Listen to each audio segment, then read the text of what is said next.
Western brands have swiftly moved to shut down operations in Russia since the invasion of Ukraine, wiping well-known goods from the shelves. But what does it feel like for those trying to run businesses in the country? The Russian partner of one Western brand shares their story.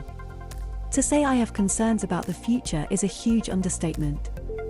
Waking up every day with the knowledge that you are an unwilling part of this nightmare is devastating. I have been building my business for decades, and now I am watching it fall apart. I have people depending on me, not just my family, but my employees, who will lose their source of income, their health insurance, their livelihood. One of my biggest concerns is their welfare. But of course, compared with the tragedy that's happening in Ukraine, all business concerns seem insignificant. As of this moment, retail businesses are still functioning, but the biggest question we all have is what will happen in a few weeks or months, when supplies run out.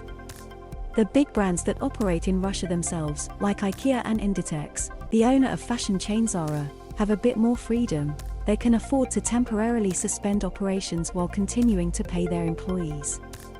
The businesses that work under a license agreement are facing much tougher challenges. I fear we will all have to make a difficult, strategic choice, whether to close our businesses permanently and sell off our remaining stocks, or try to keep the business afloat in the hope that the situation improves and supplies can be resumed.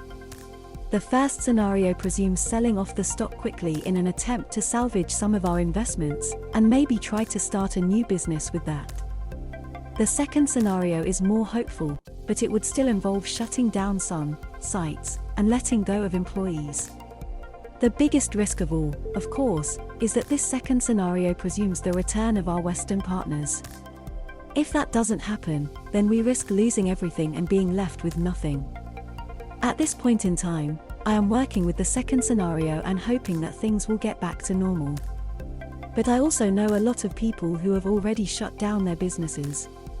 The only thing that might be considered an upside is that our sales went up, because people realize that stocks will run out.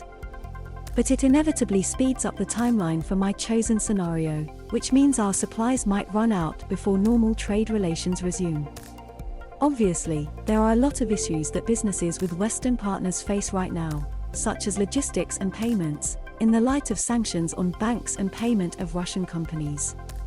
But the decision to suspend operations in Russia was for many brands a political one as much as an operational one. Personally, I am constantly in touch with my partners in Europe, and they have been very supporting. We are still able to pay staff in Russia, but we are going to have to shut selected shops at some point soon, as stocks dwindle, and pay the affected employees severance pay. To the Daily Business Today email or follow Guardian Business on Twitter at BusinessDeskBR.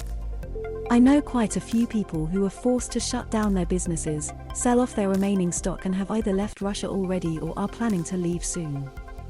Of course, our customers and staff feel let down to an extent, because with many brands suspending their operations, tens of thousands of people are at risk of losing their jobs, their source of income, their access to medical care. They simply don't know what's going to happen, whether they'll be able to pay rent, pay off their credit card debt, provide for their families. I don't think people are scared of the fact that the products they are used to won't be available per se. I think they're scared of not having a choice anymore.